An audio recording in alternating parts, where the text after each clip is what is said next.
বাংলাদেশ দলের দুর্বলতা কোথায়? নিশ্চিতভাবে আক্রমণ ভাবে এবং স্ট্রাইকাররা আসলে গোল করতে পারছে না, সেটা আসলে বাস্তবতা। এবং সেই কারণেই আমরা এশিয়ান কাপের বাছাই পর্বের ম্যাচে ভারতের বিপক্ষে হাভিয়ার কাবরেরাকে দেখেছি 4-2-3-1 ফরমেশন ব্যবহার করতে, অর্থাৎ একজন স্ট্রাইকার রাকিব শুধুমাত্র স্ট্রাইকার হিসেবে খেলেছেন এবং বাংলাদেশ তিনজন অ্যাটাকিং মিডফিল্ডার ব্যবহার করেছে। মুজিবুর রহমান জনিকে ওই ম্যাচে ব্যবহার করা হয়েছে, শেখ মোরসালিন ওই ম্যাচে খেলেছেন এবং ইমন খেলেছিলেন। সো এই তিনজন অ্যাটাকিং মিডফিল্ডার তারা গোলের অপরচুনিটি তৈরি করেছিলেন ঠিকই, কিন্তু গোল করতে ব্যর্থ হয়েছেন। রাকিব আসলে স্কোর করতে পারেনি, যদিও তিনি ভারতের বিপক্ষে ওই ম্যাচে খারাপ কিন্তু খেলেননি। কিন্তু একই ফরমেশনে ঠিকই ভুটানের বিপক্ষে গিয়ে রেজাল্ট বের করে নিতে সক্ষম হয়েছেন হাভিয়ার কাবরেরা। সেই জায়গাটাতে 4-2-3-1 ফরমেশনের যে 3, সেই 3 তিনি পুরোটা চেঞ্জ করে ফেলেছিলেন। সেখানে তিনি ব্যবহার করেছেন জামাল ভুঁইয়াকে। সাধারণত তাকে আমরা ডিফেন্সিভ মিডফিল্ডার হিসেবে খেলতে দেখি, কিন্তু এই ম্যাচে আমরা দেখলাম তাকে অ্যাটাকিং মিডফিল্ডার হিসেবে খেলতে এবং তার সাথে আমরা দেখলাম এক সাইডে ফাহমিদুলকে খেলতে এবং আর এক সাইডে খেললো কাজেম এবং যথারীতি লোন স্ট্রাইকার, সিঙ্গেল স্ট্রাইকার হিসেবে খেলেছেন রাকিব গোল করতে পারেনি, কিন্তু এই ম্যাচে বাংলাদেশ দুটো গোল করেছে এবং দুটো গোলই এসে দুজন ডিফেন্সিভ মিডফিল্ডারের কাছ থেকে। হামজা চৌধুরী হেডার একটা গোল করলেন এবং সোহেল রানা তিনি আর একটা গোল করলেন।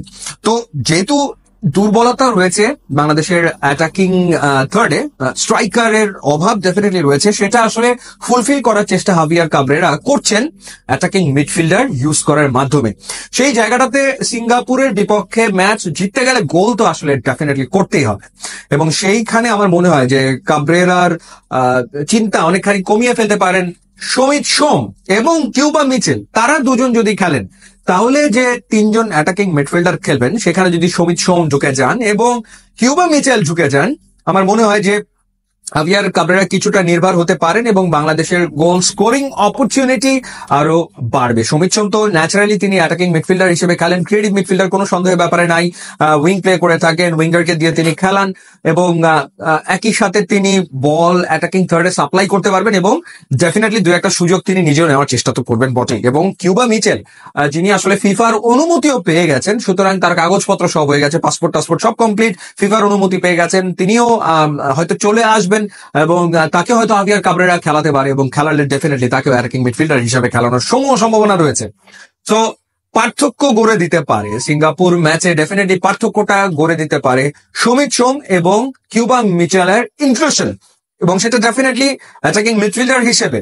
এবং সাথে তো রাকিব রয়েছেনই, তো সেই ক্ষেত্রে রাকিবের পাশাপাশি যদি কিউবা মিচেল, ফাহমিদুল এবং সমিত সোম তারা অ্যাটাকে যান, তাহলে হয়তো গোল করার অপরচুনিটি এবং গোল করার সম্ভাবনা বা স্কোর করা সেগুলো আসলে বাংলাদেশ নিশ্চিত করতে পারবে বলে আমার কাছে মনে হয়। তো দেখা যাক হাভিয়ার কাবরেরা আসলে ঠিক কিভাবে করে সমিত সোমকে ব্যবহার করেন কিংবা কিউবা মিচেলকে ব্যবহার করেন।